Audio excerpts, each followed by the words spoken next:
middle of the 20th century in the United States of America, hundreds and hundreds of teenage boys and girls are becoming hopeless dope addicts every year.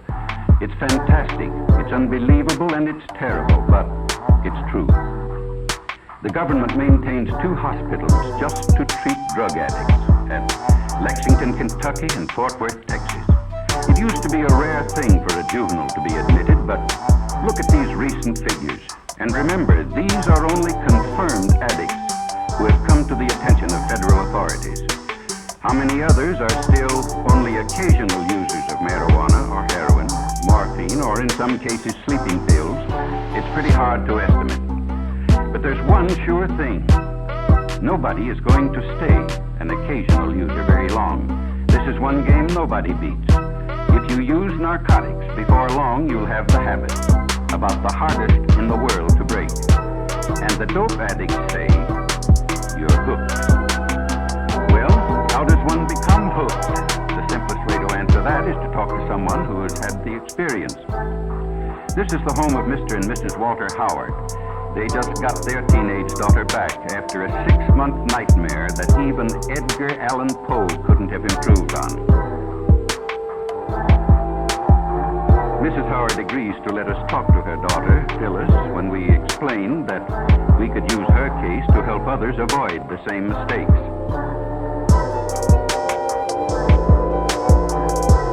This is Phyllis as she looked 6 months ago, a senior.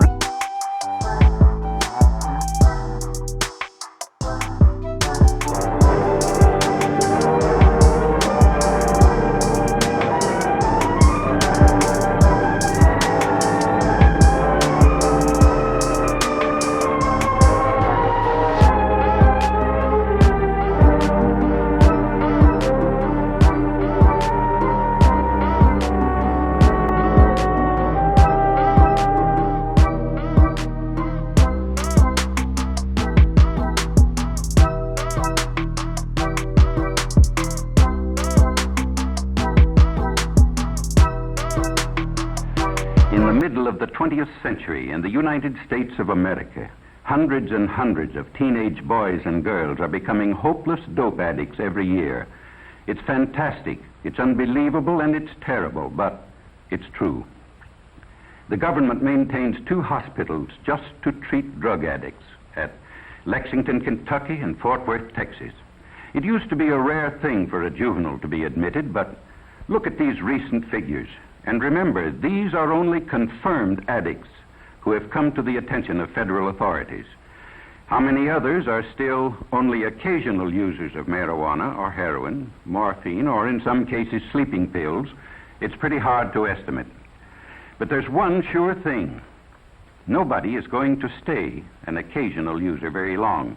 This is one game nobody beats.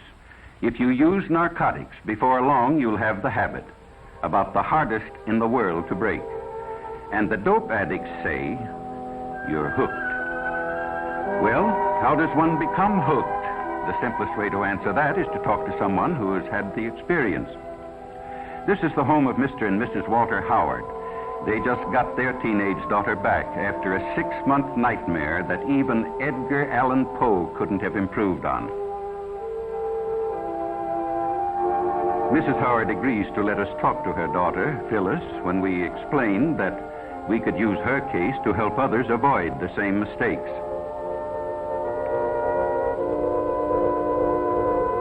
This is Phyllis as she looked 6 months ago, a senior in high school, pretty as a picture.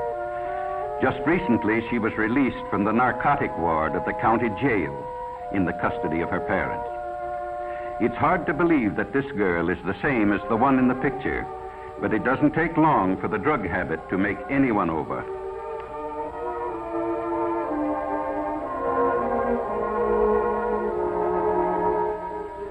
Phyllis wasn't anxious to talk about her experiences with dope, but she could see how her story might be used to help others, and she began to talk.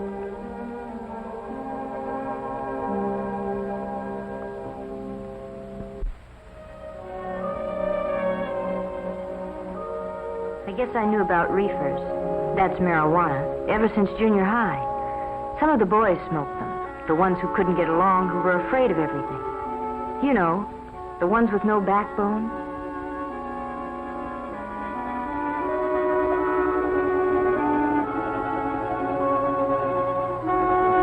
In high school, my girlfriend Ann and I went around with Jim and Bob. They both smoked pot. That's jive talk for marijuana. And after a while, Ann and I got so that we did, too.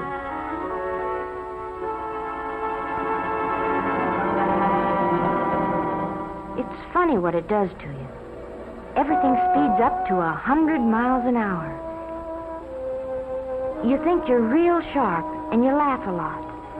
You feel like you're the biggest person in the world.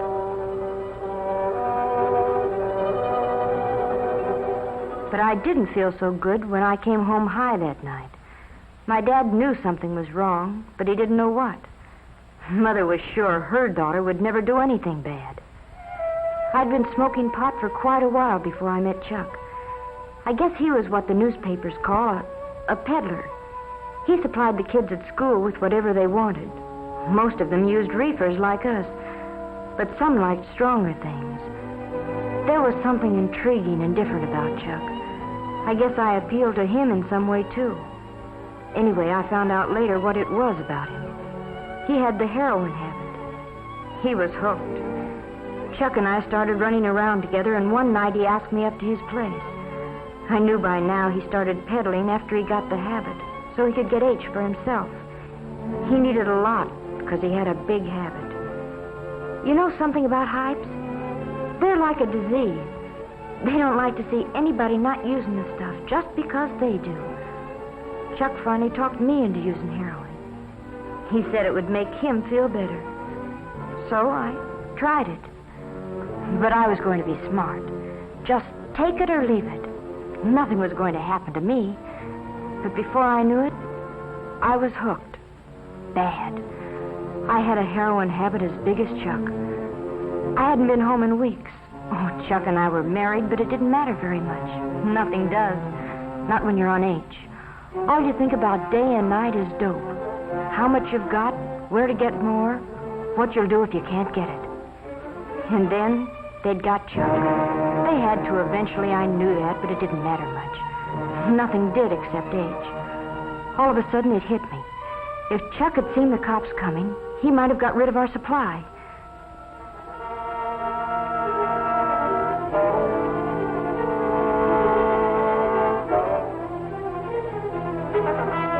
That's what happened. Chuck got rid of everything.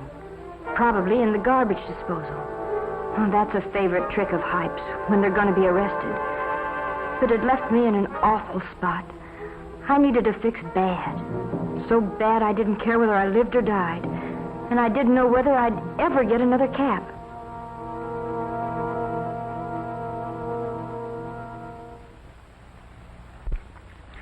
In the meantime, Phyllis's parents had nearly gone crazy. They hadn't seen or heard from their daughter in months. Mr. Howard checked every newspaper story that might by any remote chance have to do with Phyllis. But gradually their hopes died. They were almost convinced she was dead.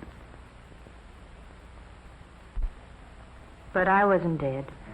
I tried once to kick off the habit, but I was too far gone.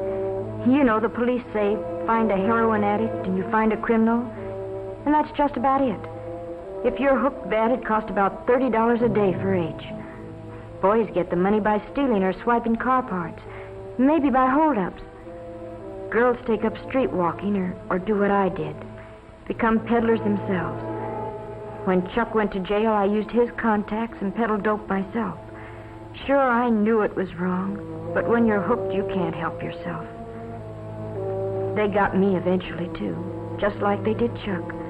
And when I was arrested, I was almost glad. I told them I wanted help. I wanted to try and kick it off. It was horrible.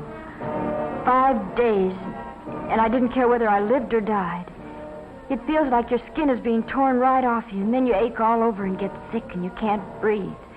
Your nose runs and you have a high fever, and then you pass out, but when you wake up, it starts all over again. 5 days. But I was lucky. I kicked it off, and I've never used dope since. Maybe what happened to me will keep it from happening to somebody else. Oh, I don't even want to talk about it. And all I hope is that someday I can forget it. Well, that's Phyllis's story. In the United States of America, 20th century. Unbelievable, isn't it, that such things can happen? Phyllis's case is typical. Most teenagers start off with marijuana. Then they decide to see if heroin has any kick. It does. Sometimes it only takes a few days to find out they can't leave it alone. In order to get money to buy it, they turn to crime. And that's the story. There are practically no happy endings when you fool with drugs. Doctors say restoring an addict to normal life is about the toughest thing in medicine. Well, what's the answer? Enforcement? Yes, that's one of them, certainly. In the Far East a few years back, they were lining up dope peddlers and shooting them in the back of the head. But it didn't stop addiction. It just made it harder for victims to get the stuff. No, the answer is a simple one. Just use your head. Leave narcotics absolutely alone. Remember what happened to Phyllis and others like her. Talk it over with your parents or school counselor, somebody you have confidence in. Some say the Reds are promoting dope traffic in the United States to undermine national morale. They did it in China a few years back. It's certainly true that the increased use of narcotics plays right into their hands. But why not show everybody, including ourselves, that young American men and women have too much intelligence to make such a stupid, ghastly, tragic mistake? Let's make tomorrow's headlines read like this.